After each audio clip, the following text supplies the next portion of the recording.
J'espère que vous allez bien, j'espère que vous vous portez bien. Je pense que l'événement du jour, vous attendez tous à savoir et connaître les résultats des élections présidentielles américaines. C'est l'événement planétaire. Hier, dans la nuit du 5 au 6 novembre 2024, depuis hier le 5 novembre jusqu'à aujourd'hui le 6 novembre, nous avons tous suivi. Je pense que beaucoup d'Algériennes et d'Algériens ont suivi, comme tous les êtres humains de la planète, l'évolution extraordinaire de cette élection présidentielle américaine, l'élection la plus importante pour l'humanité, parce qu'il s'agit quand même d'élire le président de la première puissance mondiale. Et cette élection aura des conséquences et un impact majeur sur le quotidien du monde entier, puisque ce qui va être décidé, la politique qui sera conduite par le nouveau président américain à Washington, aura un impact sur l'ordre international, l'ordre mondial. Et de facto, elle aura aussi des conséquences sur l'ensemble des pays à travers le monde, peu importe les continents, peu importe les régions. Les Algériennes et les Algériens s'intéressent beaucoup en tout cas. Peut-être qu'ils ne connaissent pas, mais ils s'intéressent beaucoup aux États-Unis d'Amérique, comme beaucoup de pays dans la région, au niveau africain, dans le monde arabe, ou là en Afrique du Nord.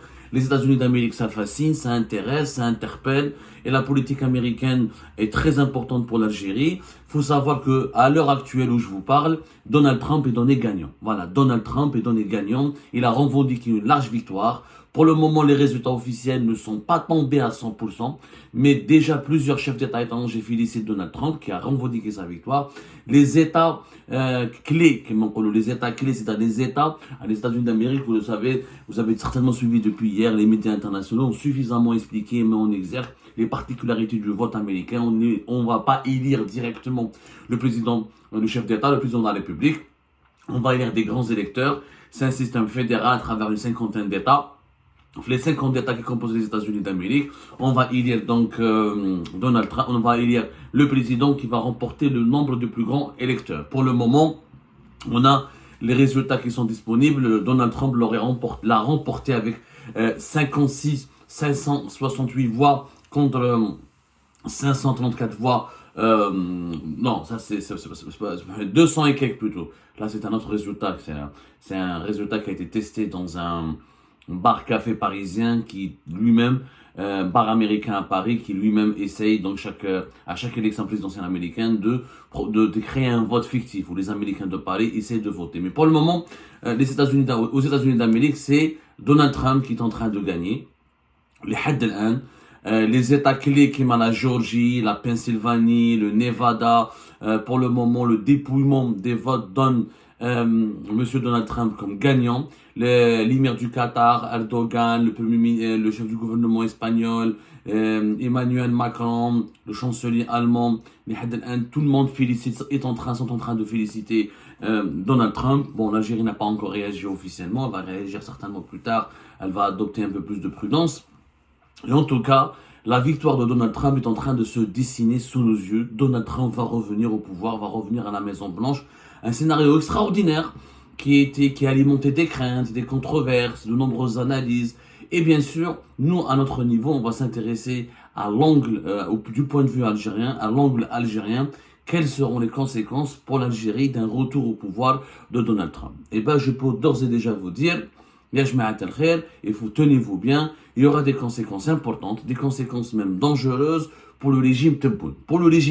Alors, j'essaie d'être très pédagogue et d'expliquer un petit peu j'essaie d'obtenir le dernier résultat de Donald Trump. Les informations seront actualisées petit à petit. Mais donc, alors, le dernier résultat en live معكم. Eh oui, un retour de Donald Trump au pouvoir. Voilà. Le dernier résultat parle de 267 grands électeurs qui sont acquis à Donald Trump, qui ont été d'ores et déjà élus, alors que Kamala Harris plutôt a récolté pour le moment 224 grands électeurs. Donc large victoire pour le moment pour Monsieur Trump. On parle en termes de millions de votes, il y a plus de 70 millions de votants qui ont déjà voté en faveur de Donald Trump et de son camp, alors que pour Kamala Harris, il y en a pour 65 millions. Donc 51%, presque 52% des votes ont été récoltés par Donald Trump, dont la victoire semble vraiment, parce qu'aux États-Unis d'Amérique, c'est un système État par État. comme je vous ai expliqué. Donc chaque État annonce le dépouillement et la fin des résultats, et la fin de ou l'annonce officielle des résultats du vote localement, et on comptabilise le nombre des États où les victoires de Donald Trump ont été confirmées, et c'est sur cette base-là qu'on peut d'ores et déjà affirmer que Donald Trump est, franchement, personne ne pourra pour le moment empêcher quasiment sa réélection ou là son retour aux États-Unis d'Amérique. C'est tout simplement historique. C'est historique parce que c'est quelqu'un qui revient de loin, Donald Trump. Il y a eu une campagne médiatique contre lui, il y a eu des procès de justice, il y a eu tellement de polémiques, il y a eu des accusations graves, il y a eu des poursuites pénales, et malgré tout ça, il a eu même une tentative d'assassinat, etc. C'est quand même très impressionnant le parcours et le retour, comment dirais-je, de Donald Trump au pouvoir. Qu'est-ce qui va changer dans le monde? Alors, c'est très difficile de schématiser. Grosso modo, j'essaye de résumer un peu la doctrine politique de Donald Trump. Ce qui a été dit durant sa campagne électorale, ce qui a été dit par ses proches, par ses idéologues, par ses conseillers, par ses partisans, toute la littérature géopolitique qui a été écrite et qui a été produite autour du programme de Donald Trump se résume en un seul mot: l'Amérique d'abord. Il est attendu trois axes majeurs dans la politique qui sera menée par Donald Trump. 1. Renforcer l'économie américaine, son indépendance, notamment son indépendance énergétique. 2. Relancer la rivalité avec la Chine. Donald Trump se concentre essentiellement sur la Chine. Il veut absolument empêcher que la Chine ne détrône la place de première puissance mondiale, ne vole la place de première puissance mondiale aux États-Unis d'Amérique. Donc Donald Trump, pour lui, la priorité, c'est la Chine. 3. Une réconciliation, une amélioration, un rétablissement des relations avec la Russie, une résolution de la guerre avec l'Ukraine, de la guerre entre la Russie et l'Ukraine. Lui, il l'a déjà dit dans sa campagne électorale, il va essayer de régler ça très rapidement et d'empêcher cette guerre et de mettre fin à cette guerre, parce que Donald Trump ne veut pas avoir des problèmes avec les Russes. Pour lui, la priorité, si les Chinois, les Russes ne sont pas ses ennemis, la Russie n'a pas la capacité ni la prétention de supplanter l'Amérique et de devenir la première puissance au monde. Ça, les trois axes. Alors, plus, on va dire, un affaiblissement des relations entre les États-Unis et l'Europe, puisque Donald Trump voudra réduire le coût des interventions militaires étrangères des États-Unis et il voudra se concentrer davantage sur des ventes d'armes et sur la relance du business et des exportations militaires américaines. Donc Donald Trump est partisan d'une politique où je ne vais pas faire la guerre partout pour les beaux yeux de mes alliés, où je vais essayer surtout de gagner de l'argent, de renforcer les emplois et la richesse des États-Unis d'Amérique et de me concentrer sur ma rivalité avec la Chine et d'essayer d'éteindre tous les conflits régionaux qui me coûtent beaucoup d'argent aux États-Unis d'Amérique et qui me coûtent beaucoup d'engagement. C'est pour ça que sur le conflit israélo-palestinien, sur la question palestinienne, ce qui se passe à Gaza, il y a deux théories. La première théorie dit que Donald Trump va contraindre les Israéliens à faire un accord de paix, à arrêter la persécution et à arrêter de provoquer les autres pays arabes et de ramener la paix dans la région, tout en maintenant une stratégie de pression sur l'Iran pour affaiblir l'Iran afin que l'Iran ne puisse jamais menacer Israël. Ou la deuxième théorie, que Donald Trump va demander à Netanyahou d'arrêter de persécuter et de massacrer la population palestinienne et de se consacrer uniquement à des opérations militaires destinées contre les intérêts iraniens au Liban et dans d'autres régions. En attendant, bien sûr, tout n'est pas encore écrit d'avance. À la comme aux États-Unis d'Amérique, il y a le pragmatisme qui règne. Surtout Donald Trump, c'est quelqu'un d'imprévisible qui peut changer de politique et qui peut changer d'agenda une fois qu'il est dans le bureau ovale. Donc on verra ce qui va se passer aux États-Unis d'Amérique. Il y aura l'annonce des résultats en novembre 2024, mais la prise de pouvoir réellement, elle devrait intervenir entre janvier et février 2025. C'est-à-dire il ne faut pas s'attendre à ce que Donald Trump prenne le pouvoir dès maintenant, à partir de décembre, à partir de novembre 2024. Il y a un processus de transition. Qui permet aux autorités américaines ou au président américain de faire des passations de consignes. Et le président américain ne peut adopter officiellement sa politique qu'à partir, généralement, c'est à partir de janvier. C'est à partir de janvier où les janvier, février. Généralement, c'est les mois de janvier où les nouveaux présidents américains prennent leur place officiellement, ou accèdent officiellement à la fonction suprême. Alors, maintenant, du point de vue de l'Algérie. il y aura des conséquences importantes pour l'Algérie. Il y aura des conséquences importantes, notamment pour le régime Tebboune. Les grands axes de la politique de Donald Trump. Alors sur le plan économique, on va parler sur le plan économique avant avant le plan géopolitique et diplomatique. Sur le plan économique, c'est que Donald Trump l'a d'ores et déjà dit, il va renforcer les investissements pour la production du gaz de schiste et du pétrole de schiste. Il va, là où il y a des blocages avec l'administration de Joe Biden pour des considérations écologiques, environnementales, etc., il va essayer de bloquer, ils ont bloqué les démocrates, ils ont essayé de limiter l'impact de la production du gaz et du pétrole de schiste sur l'environnement. Donald Trump ne s'intéresse pas beaucoup à l'environnement, son objectif principal est que les États-Unis d'Amérique soient totalement un pays indépendant de toutes les importations des hydrocarbures et qu'il soit le premier pays exportateur d'hydrocarbures. Il a réussi à le faire durant son mandat. Je rappelle que les États-Unis d'Amérique produisent maintenant plus de pétrole que l'Arabie Saoudite et la Russie. Et que c'est l'un des plus gros producteurs de gaz et d'exportateurs de gaz avec la Russie aussi. Donc, le fait que le pétrole de schiste et le gaz de schiste américain, si la production du gaz de schiste américain va beaucoup augmenter, donc les exportations vont beaucoup augmenter, ça va participer à casser les prix du gaz. Ça veut dire qu'il faut s'attendre dans les semaines, dans les mois à venir, au cours du mandat de Donald Trump, est-ce que les prix du gaz vont beaucoup baisser. Beaucoup plus que le pétrole, puisque les États-Unis d'Amérique exportent plus facilement du gaz de schiste, en le transformant en GNL à l'état liquide à travers des navires, en l'exportant à travers le monde entier, que du pétrole, parce que le pétrole, il leur sert beaucoup plus à des besoins internes pour les besoins de leur production, alors que du gaz, ils peuvent en avoir suffisamment pour leurs besoins nationaux et pour exporter à travers le monde. Donc, les prix du gaz vont beaucoup baisser, ce qui impactera directement, probablement, ils risquent de beaucoup baisser, ce qui impactera directement l'Algérie, parce que nous sommes, je le rappelle, essentiellement un pays gazier, on n'est plus un pays pétrolier. 66% pratiquement de notre production, c'est du gaz, et plus de 60% de nos exportations, c'est du gaz. Donc, on va avoir un impact au niveau des revenus. Le gaz de schiste américain va concurrencer encore davantage le gaz algérien sur le marché européen, notamment des pays comme l'Espagne, comme la France, des pays de l'Europe de l'Ouest vont consommer beaucoup plus de gaz de schiste américain dans leur stratégie de s'émanciper du gaz russe et de diversification de leurs fournisseurs de gaz. Donc ça, c'est une mauvaise nouvelle sur le plan économique. Mais la plus mauvaise nouvelle est sur le plan géopolitique. Pourquoi? Parce que l'arrivée et le retour au pouvoir de Donald Trump va inévitablement, donc en tout cas c'est ce que les analystes et les spécialistes attendent à cette réalité, il va inévitablement renforcer l'axe Rabat, Tel Aviv et Abu Dhabi. Les Émirats Arabes Unis, l'Israël et le Maroc seront les plus grands bénéficiaires du retour du retour de Donald Trump au pouvoir à la Maison Blanche à Washington. Pour des raisons que vous pouvez comprendre, rappelez-vous que c'est quand même Donald Trump qui a participé un petit peu, pour ne pas dire grandement, à l'aggravation du conflit algéro-marocain. Le conflit algéro-marocain a pris une nouvelle dimension tragique depuis ce qu'on appelle les accords d'Abraham de décembre 2020.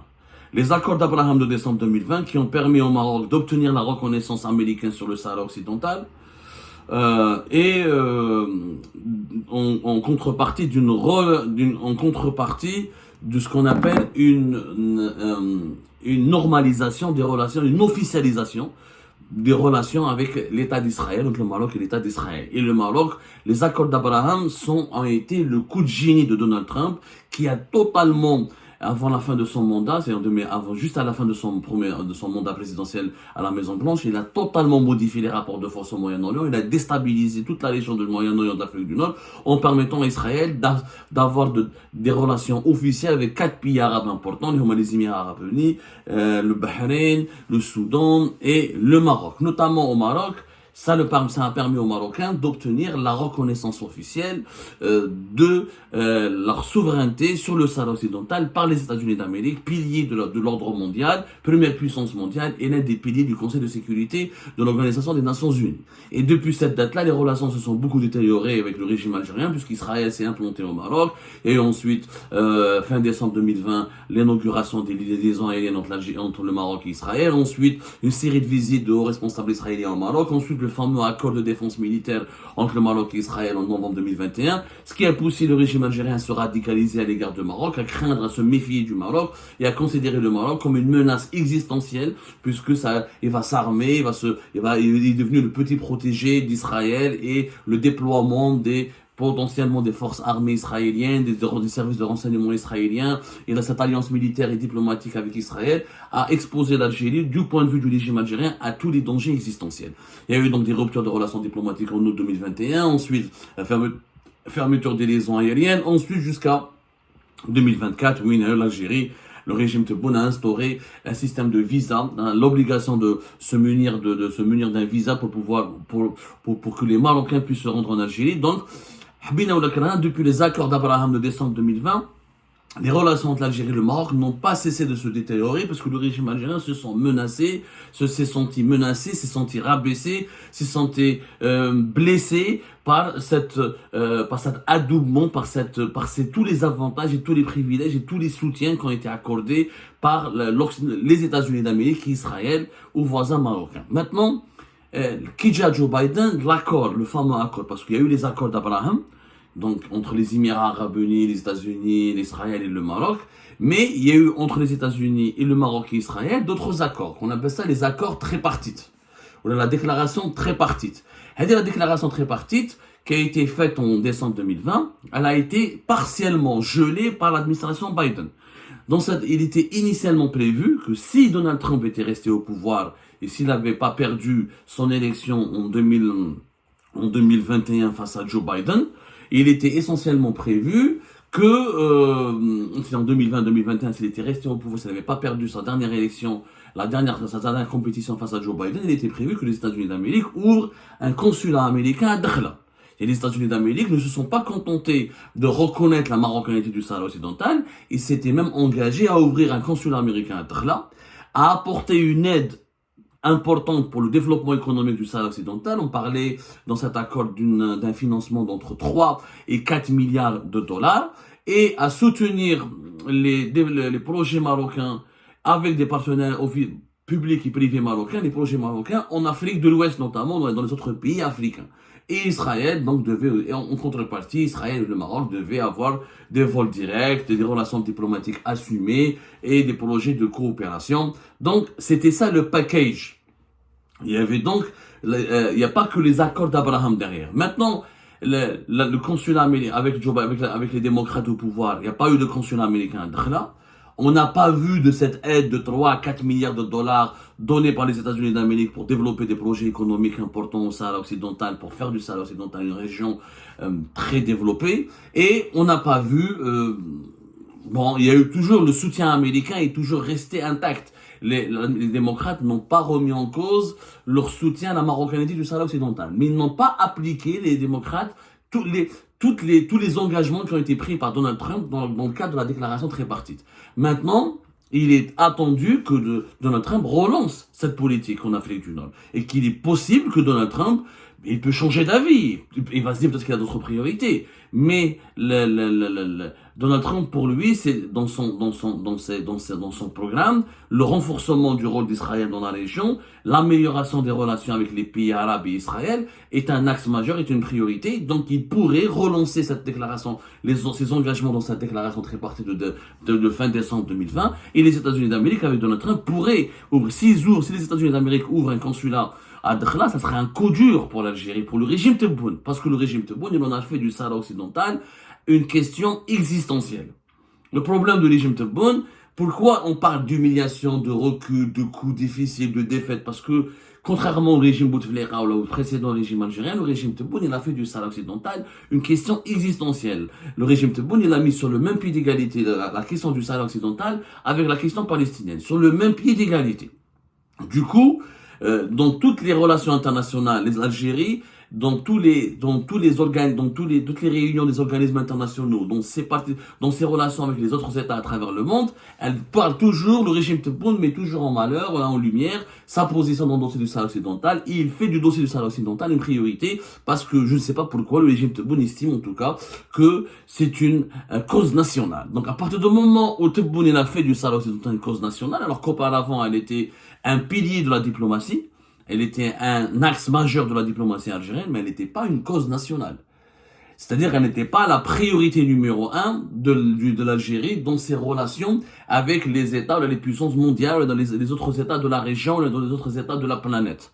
Tebboune, dans toutes ses relations avec les États de la planète, au lieu on parle des intérêts, il évoque les intérêts de l'Algérie, il met dans le même programme, dans le même agenda des intérêts de l'Algérie, la question du Sahara occidental. Donc l'ouverture, si Donald Trump ouvre un consulat américain à Dakhla, ça va être une gifle totale pour le régime Tebboune et ça va aggraver l'isolement du régime Tebboune. Pourquoi il y a un risque d'isolement important pour le régime Tebboune? Parce que de l'autre côté, l'autre grand adversaire, le grand ennemi du régime Tebboune, c'est les Émirats Arabes Unis, avec lequel le régime Tebboune s'est disputé de 2021 jusqu'à 2022, jusqu'à 2024. Il y a eu des tentatives de réconciliation, mais ça n'a pas été rendu possible. Les relations sont toujours froides. Et les Émirats Arabes Unis, en 2023, 2022, jusqu'à l'année 2024, il y a eu des campagnes de dénigrement et des graves accusations comme quoi c'est un pays qui menace la sécurité nationale, qui complote avec le Maroc et Israël contre l'Algérie. On a fait des Émirats Arabes Unis un ennemi déclaré de l'Algérie, sauf que les Émirats Arabes Unis seront l'un des alliés majeurs de Donald Trump. Donald Trump, il a des intérêts personnels privés aux Émirats, il a fait des investissements importants et il a même promis à la fin de son mandat, il avait signé un accord d'une vingtaine de milliards de dollars. On parle de 23 milliards de dollars d'accords d'achat d'armes, de vente d'armes plutôt américaines aux Émirats Arabes Unis. Il s'agit notamment des avions F-35, les avions les plus furtifs, les plus modernes, plus des drones extrêmement modernes. Donc Donald Trump s'était engagé vers la fin de son mandat en décembre, c'était franchement entre décembre 2020 et début 2021. Un contrat de 23 milliards de dollars où les États-Unis d'Amérique devaient vendre des drones et des avions furtifs et des munitions extrêmement redoutables. Cet accord a été suspendu par les démocrates, par Joe Biden, parce qu'on m'a fait les Émiratis concernant l'issue et la gestion du conflit au Yémen. Et comme les démocrates avaient peur que les Émiratis utilisent ces armes redoutables pour massacrer des populations au Yémen, l'accord a été suspendu. Mais avec Donald Trump, les Émiratis risquent de bénéficier, de relancer cet accord, et les Émiratis seront l'un des pays les plus choyés, les plus protégés, les plus appuyés et les plus soutenus par l'administration américaine. Sauf que c'est un pays qui est considéré comme ennemi par Tebboune. Donc Tebboune ضارب معاهم كاع يعني احنا Tebboune تاعنا notre Tebboune national il s'est pas contenté d'avoir une politique très agressive uniquement contre le Maroc mais contre plusieurs autres pays importants comme les Émirats Arabes Unis, l'Arabie Saoudite avec laquelle nous avons des relations extrêmement superficielles parce qu'on n'a pas pu approfondir nos relations avec les Saoudiens avec Tebboune en dépit de la visite de Tebboune une première fois, d'une visite de Saïd Chenghriha une deuxième fois. Les Saoudiens n'ont pas vraiment fait de cadeau pour l'Algérie, ils ont préféré le camp du Maroc et des Émirats au lieu de se rallier à l'Algérie. Et il y a eu des problèmes entre 2021 et 2022 sur la réhabilitation de la Syrie où les Saoudiens ont manqué de respect, ont exclu l'Algérie de toutes les manœuvres, de toutes les manœuvres et de toutes les décisions importantes au sein de la Ligue arabe pour réhabiliter la Syrie.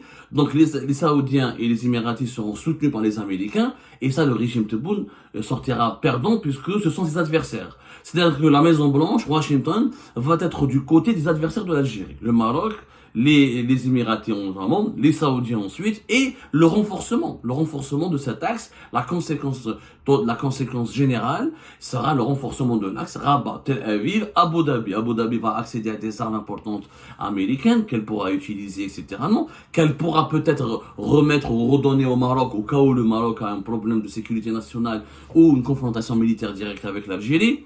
Et le Maroc va en bénéficier parce qu'il risque d'arracher aux États-Unis d'Amérique l'ouverture d'un consulat américain. Et c'est la déclaration de tripartite dont je vous ai parlé est appliquée. Les Marocains vont lancer de grands projets au Sahara occidental, ce qui va renforcer l'occupation du Sahara occidental et la marocanisation du Sahara occidental, ce qui sera donc un coup dur pour l'Algérie, qui aura beaucoup de mal à défendre toujours son projet de l'indépendance et de soutenir encore le Polisario. Donc, en plus, le retour de Donald Trump intervient au moment où l'Espagne et la France reconnaissent la souveraineté marocaine sur le territoire du Sahara occidental. Cela signifie que les États-Unis d'Amérique, la France, qui sont deux membres permanents du Conseil de sécurité de l'ONU, plus l'Espagne, qui est l'ancienne puissance colonisatrice ou la administrative du Sahara occidental. Ils risquent donc, tous les trois pays risquent d'unir leurs efforts pour faire pression sur l'ONU afin de régler définitivement ce conflit du Sahel occidental en faveur du Maroc et au détriment du régime Tebboune qui, encore une fois, son erreur n'est pas de n'avoir... L'erreur de tous les régimes algériens ont défendu l'indépendance du Sahel occidental. Sauf que Tebboune en a fait une cause existentielle, une cause nationale.